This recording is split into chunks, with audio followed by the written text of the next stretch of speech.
Oh no.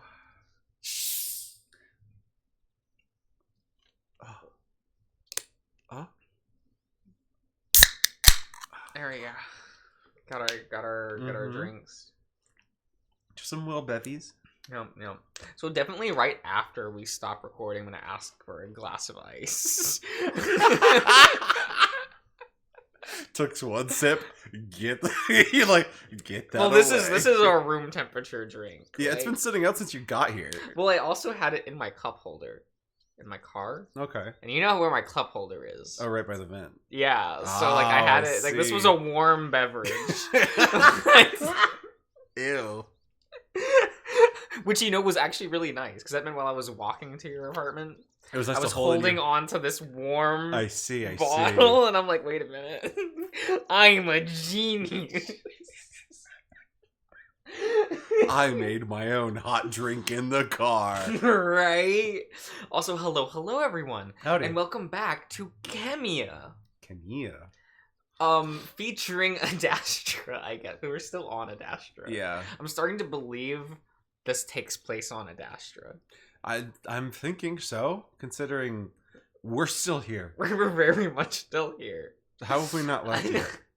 Like, after 3 parts, we should have left, right? Yeah, I mean, that was like, what? 3 parts for us was, 10 minutes of rating total? So, yeah, that's enough for, like, a prologue. In theory, yeah, I suppose. And then they just, like, slingshot Scipio into space. They just put him in a giant slingshot. Go to Khemia. See ya! He's dabbing. Oh, Scipio would dab, too. Scipio dab. He super dabs. Yeah. Absolutely. Real quick, before we get started. Can you at least hit the gritty instead of floss?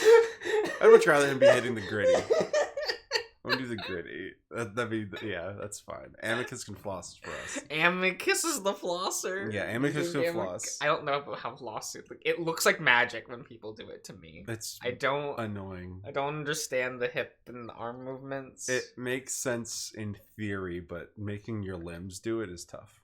Yeah, I'm like, I don't. I don't.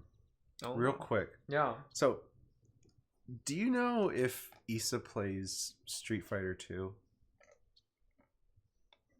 That's such an odd question. I don't know. You don't know? Has he ever? I mean, I know he's definitely not like the competitive game type person. Look, the only time I've ever heard him talk about a fighting game is when he told me he felt personally dishonored as a Hispanic by not playing King of Fighters. He has the power to fix that. I know. He can play so King he of said, Fighters. like, he told me, like, if he ever got into a fighting game, it has to be King of Fighters. Okay. So we can make his culture proud. It's true. Okay. I was only asking because What was he retweeting a bunch of, like, Chun-Li artwork or something? No, this past week, in case you can't tell, listeners, I'm a little stuffy and sick-y because I was sick this week. Yeah. And in my sick, feverish dreams, Issa appeared in my room. And we just, like, started talking like we normally do when we see each other and start catching up, right? Yeah. And I'm like, so, anything cool or interesting gone on in your life lately? And he's like, not really, except for, like, this. And he turns, and suddenly next to the bed, there's a stand with an old, like, big CRT TV. Yeah. With Street Fighter 2 on it. And he pulls up this giant tournament bracket that shows him, like, winning all the way through to the end with Chun-Li. And I was like, oh man, that's awesome. He's like, yeah, I've been playing Street Fighter 2. And I was like, and he thought that was awesome. Connected to reality somehow. Sometimes dreams are. So I haven't messaged him or asked anything if he's like, son. I don't know why my brain made the connection of Issa and Street Fighter and Chun-Li. Okay. So I just they're the most natural and effective from a pest control. You know, back when I was a pup, I would catch them and keep them as pets. You freak.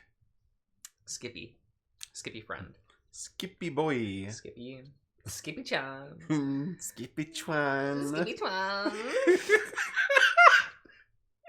Nephew watches the spider warily before approaching the edge of the pond, looking about carefully before finally sitting next to me.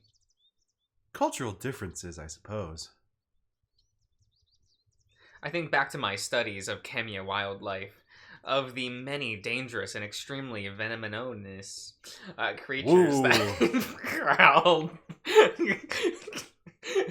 prowled through the sands. We don't want to take another pass. Okay, sure. We rolling. Move on. Are spiders dangerous on Khemia? I know other arachnids Okay. can pose a threat.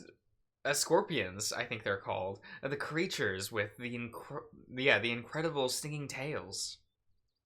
Nephew dips his feet into the water with a sigh.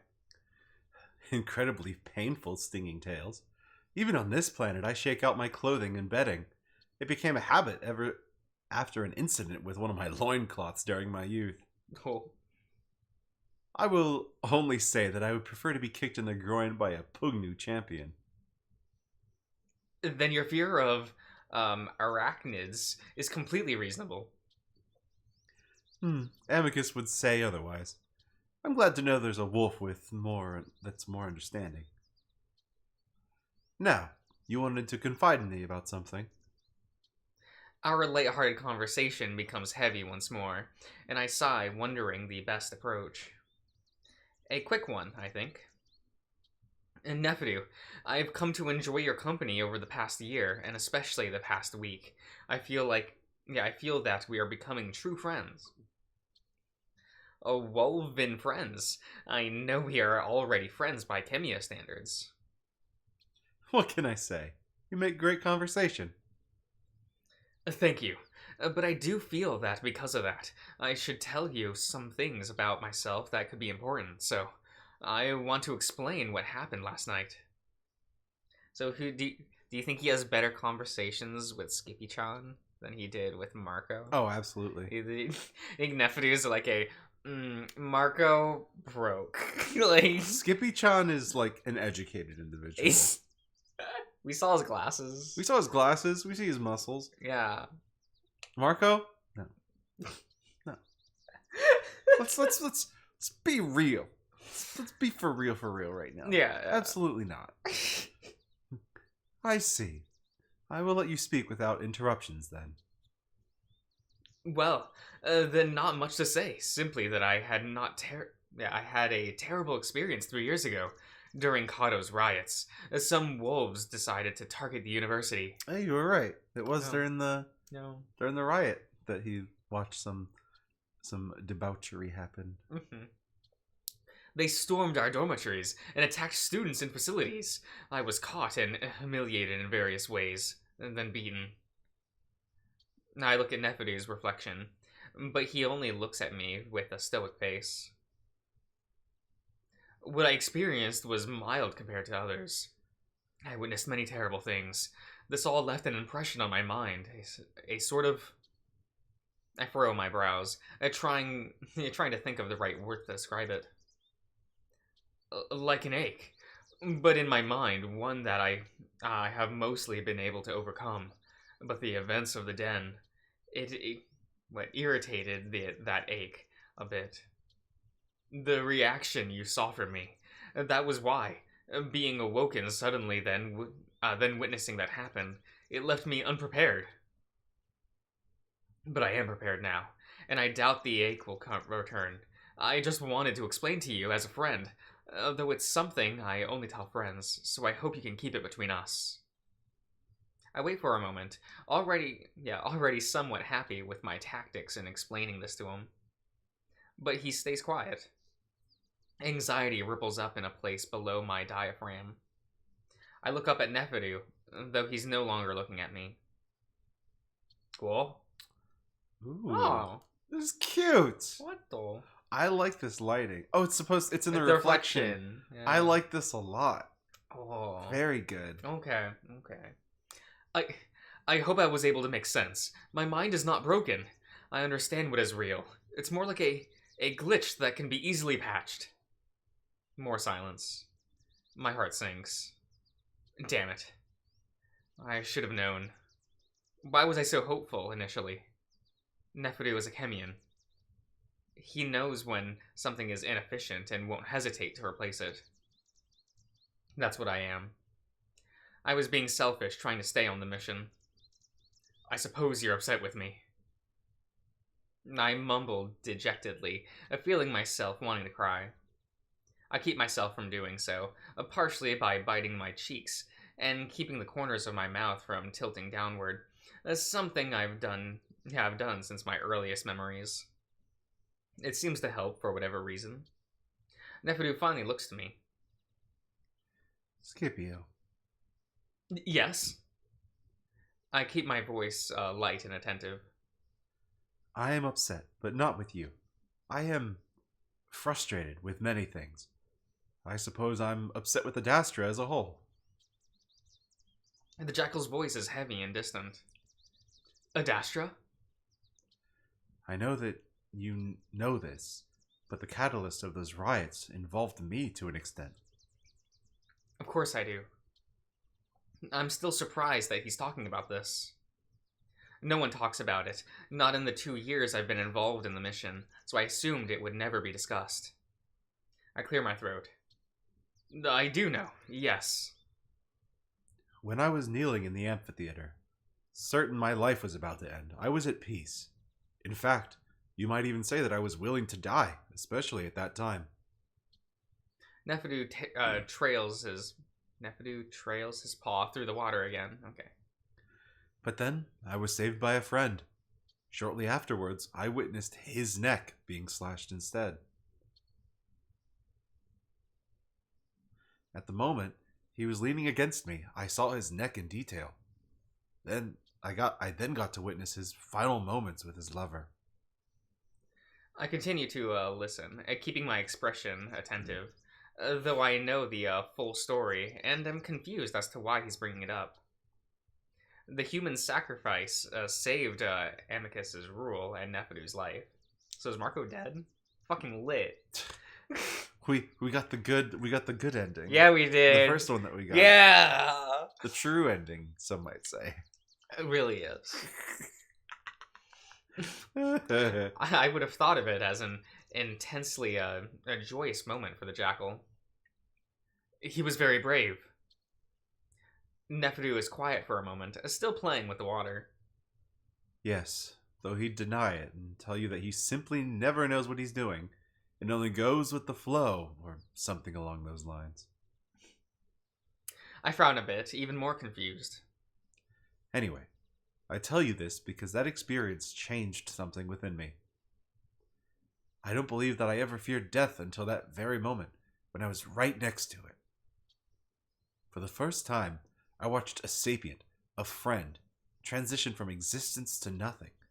Nothing but an empty, damaged vessel cradled in his lover's arms. Now I think I understand. Memories surface on the bright, blue sky day. Of Professor Urbicus laying on his back in the street next to me as I played dead. I watched his fitful death throes. Mm-hmm. Okay. His last sporadic movements as his damaged brain struggles to continue its existence. And then it failed. My mind begins clouding slightly, and Neferu notices. Sorry, are you alright? I clear my mind. Yes. I should be more delicate, but my point is exactly this. We share a terrible moment 3 years ago, one that still deeply affects us to this day. He pauses. Excuse my Khemian ways, but... Neferu's arm is suddenly around my shoulders, pulling me in towards him until my muzzle is right next to his, and he rests his head against mine. Cute. I freeze up slightly, definitely unused to contact such as this. Ahewawi.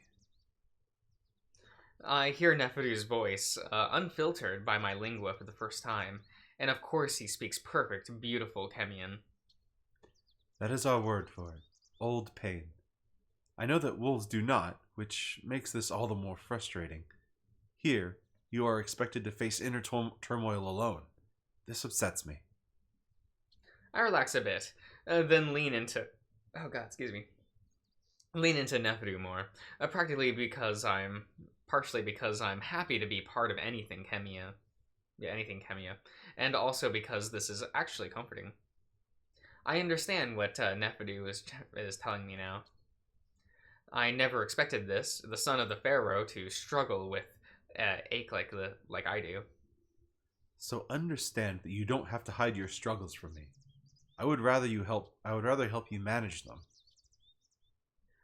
That is a comforting thought, knowing I can confide in someone rather than just my mother, but I worry that I will be dismissed from the mission if it becomes obvious to the others. Suddenly, I've just laid bare my deepest fear to this jackal that I've met in person a total of a few dozen times. I realize that I must be Adastra's worst spy, and the always suspicious part of my mind, yes, wonders if I'm being purposefully manipulated. But this feeling of comfort is so rare and welcome that I don't care for a moment. I'm always admired Khemian culture, but for the first time I feel as if I am being included in it, and it's wonderful. I know, and I would have considered that if the mission involved a dangerous situation. Neferu finally lets go, leaning back on his paws. On the contrary, I believe going to Khemia might help you, especially if you're the only one to record an experience, as you said. I mean, this is my favorite track. This in is the soundtrack, track. Yeah. This is the song. Where does the song get off? It's so How good. fucking dare you? I think it was called like sir. Embark. It's Embark. Oh my god. So fucking good. God, it's good. It's unfair. Thank you, Neferu, for giving me a Khemian experience. It's refreshing to say what I'm thinking. Liberating, is it not? Keep practicing and you'll fit right in once we arrive in Khemia. That's a really cute portrait. Right. I'm so happy. Right? Okay, it's fine. Okay. Yeah. Oh, it's Brunus. Brunus. Why don't you practice on me? I'd like some blunt answers right about now. I think that's what he sounded like. Brunus's deep, rumbling voice startles me out of my haze. Yeah, my hazy relief and happiness. And we both turn to see the big Wolverine standing about 10 paces behind us. He's a Wolverine. Yeah. How a creature so large manages to sneak up on us is beyond me. I don't want to give him a Cockney accent anymore. I'm not going to do that anymore. But you love accents. I do, but it just doesn't work for him for me. Okay. Morning, Brunus. Decided to join the Palace Club. I was escorted by a bunch of drones, so I didn't exactly have a choice in the matter. Someone's testy. Someone's about to explain to me what the hell I did last night. He noticed my ears fall down for a moment. Not you, Skip. I already know whatever happened is his fault. Neferu smirks in response. If you want details, you'll have to accept my invitations one of these days. Oh. Don't take this the wrong way, but I'm really damn curious as to why isn't more footage of people kicking you in the balls, Neferu. He seems to quickly... Oh, that seems to quickly sour Neferu's mood. Because, Brunus, video recording devices are a luxury on Adastra. Brunus seems to ignore the jackal, instead looking at me. I still don't think this is your fault. But maybe you can tell me what happened so we're not all wasting our breath. Neferu steps in, then...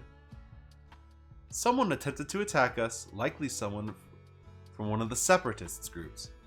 It's under investigation. The immediate situation was taken care of, but Amicus is taking extra precautions to keep us all safe until we depart for Khemia. Attack? What? Like some political attack crap or some serious attack crap? Serious, but I will tell you the details later. For now, just enjoy the rare opportunity of being able to reside in the Grand Adastrian Imperial Palace. Well, as long as the two of you are okay. Honestly, this place gives me the creeps after what happened to you. That and the fact that you've only got drones around. I'm especially on edge because all my stuff got spirited away on a bunch of drones, so who the hell knows where, and my medicine went with it.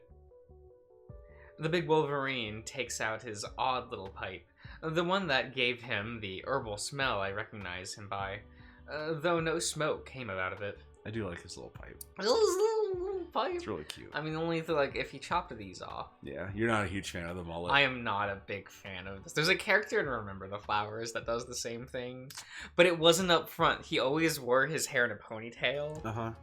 And then, in one of the more recent chapters, he now wears it like that, and I'm like, oh. I'm like, Ring, we have to talk about that. Oh no. It's fine. No wonder your boyfriend became my roommate. Damn. I clear my throat. Calm? There's a momentary... Mm-hmm. Yes. A pause during which both Nephew and Brunus look at me, and I wonder if I've made a fool of myself trying to communicate with the AI while outside. Then, thankfully, yes, Skippy-chan. Can you locate Brunus's belongings? You were flying them in by drone. I'm fine. It's fine. Are you sure? That shouldn't have been funny. It really shouldn't have. They have been dropped on the roof. What? Other information to note. Brunus's luggage contained an illegal preparation. Preparation? Mm-hmm. Yes. Of the Chemian plant. Poplu? To be vaporized in a pipe contraption. Mm-hmm. Yeah. Yeah. What? It was properly destroyed, and a report was filed to Amicus, suggesting a 100-year prison sentence for Brunus. What? Oh my god. He's an angry boy. He's a man. Nephew talks over the angry growls coming from the Wolverine. Why was it dropped on the roof, Com? To follow cargo loading protocol, all Chemian Alliance mission members have had their personal belongings moved to the roof. Cargo loading? We are not leaving here until I get my damn pap. I would rather rip off my other arm than have to go through the stretch without my medicine. Just a moment. Does that mean the ship? The ship has arrived? Well, I suppose it couldn't be anything else. Unless we're going somewhere I wasn't aware of. It's he. Oh wait, Veterus? Oh, is that the old man?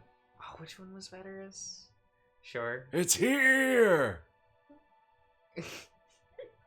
I wish it was Felix. Yeah, that's just me. The OG. Yeah. The real realist. Right. What I believe to be Veterus's screeching across the gardens reaches our ears. We all look around in confusion and then... Yeah. Holy shit, what are you? The ship has entered the atmosphere. Veterus's manic demeanor seems to disturb my two friends, which is understandable if you have never seen him in such a state. Not taste. State. It's fine. It even frightens me occasionally, though I feel this amount of excitement is justified. Excuse me. If the ship we've all been waiting for... Wait. Yep. Waiting for the past 3 years. For the past 3 years is arriving... It's a correct use of 4-4. do we have to have 4-4? Mm-hmm. Could we not say for waiting? Is there any other way to phrase that? To not have two of the same word next to each other? I mean, I'm sure there is, but I didn't write it. I just don't like seeing that. It makes me feel like it's wrong. No. It's just... correct grammar. Correct. It's like that. Correct grammar. I don't like it. Structurally, it's correct I in the don't like sentence. it. How far is the ship, Com? Arriving in approximately 2 minutes and 32 seconds. Scipio. I'm a bit distracted trying to think if I've done everything I need here on Adastra before I leave for at least a year. Now I have. I know I have, but I always feel I missed something. Veterus is adamant on getting my attention, though, leaping in front of me. Scipio, my boy. He looking. He pop in the eye. He do be looking. Oh, that reminds me. Speaking of which, today Yeah. I watched Cloudy with a Chance of Meatballs.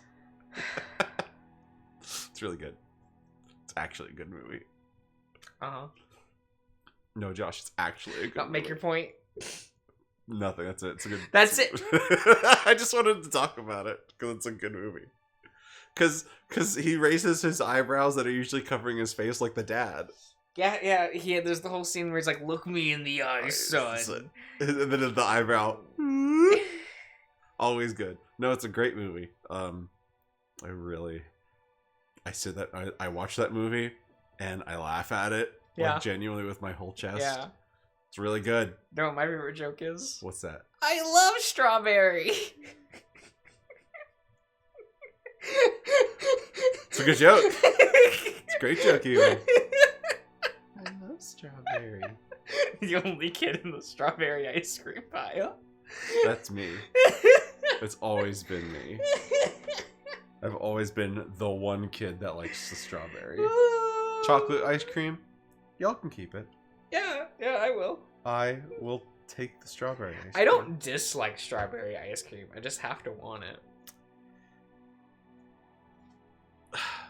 I guess I understand. Like, I never crave chocolate ice cream. Yeah, I rarely do as well. Truthfully, I'd rather have vanilla over chocolate. Mm-hmm. Just versatile. But I mean, most of the time I would want vanilla. I do kind of want strawberry ice cream. You know? Okay, yeah. Like, I have to want it. Mm-hmm. But I get it. It's not as universal. Sorry. His voice has transitioned to a hoarse whisper. Remember.